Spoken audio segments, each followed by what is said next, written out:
Okay. This is the rear panel of the CR94 credenza unit.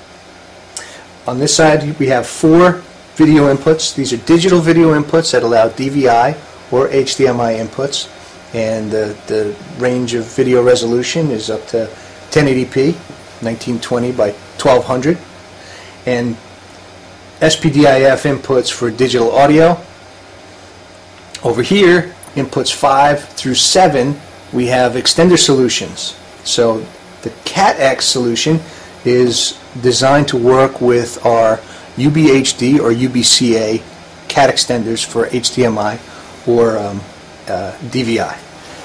On the same port, you have a fiber optic input, which is designed to work with our dual fiber solutions, which are the OBCA 2C and the OBHD 2C. These are interesting products because they allow us to use either single mode or dual mode or multi-mode fiber, and they have the ability to bring signals in from quite a distance away.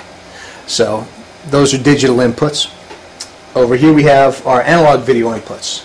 Our RGB and our YPBPR inputs are over here, and this will allow us to use any type of laptop that's available, or analog display such as a Blu-ray player or a regular DVD player or camera. Composite video input, S-video inputs, and mono or stereo audio inputs. And these allow us to hook up with legacy video conferencing systems and video conferencing cameras that are not in the digital age yet, but still need to be used in these systems. There are 2 inputs for those. The audio on these inputs can be applied to any of the digital outputs, but we'll get to the outputs as we go. We also have 2 channels of balanced audio inputs and stereo audio outputs. Okay, so this can go to a voice lift system in the room, or some type of other amplification system at line level. Coming back over here, we have our control area, which is for RS-232. Control over the LAN, which would be TCP/IP or Telnet, and we have a couple of IR options, both 5 and 12 volt IR direct input options. Then we come to our very important section, our digital video outputs. Now, digital video is very, very difficult to deal with when you have displays of differing resolutions. When you use the CR94, each of these 4 outputs is individually scaled so that the output can be matched to the display to which it's connected. So I can have an XGA display here, 1024/768, and output 1 to that XGA display. At the same time, I have a 1080p projector connected to this one. Both displays will get the resolutions that the displays will ideally use.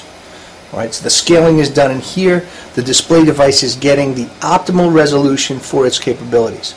Those capabilities are told to the CR94 by the EDID information that's coming from the source, from the display. So you have a display that's announcing that it's a 1080p 60 Hz display. The scaler in here is listening and saying, okay, I know how to set up. This is an automatic process. So when you connect this unit to a display, the display will tell the unit how to set itself up. The scaler will set itself to be the optimal resolution for the display. Couldn't be easier, and it eliminates the problems of EDID conflicts because the communication between the display and the source device is no longer important. It happens inside our system, and HDCP is managed through our system, but the important part is that the resolutions are created by our scalers as opposed to a display telling the source what to change to.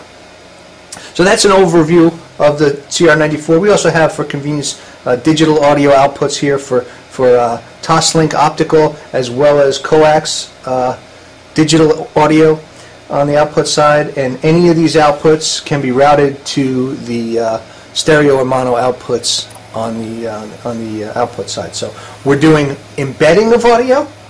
So the audio from here, our analog audio, is being embedded in a signal that's coming out here as HDMI. So I now come out with an HDMI signal that has analog audio already embedded to it. And we can route this wherever we need to using any type of extender solution that comes a production.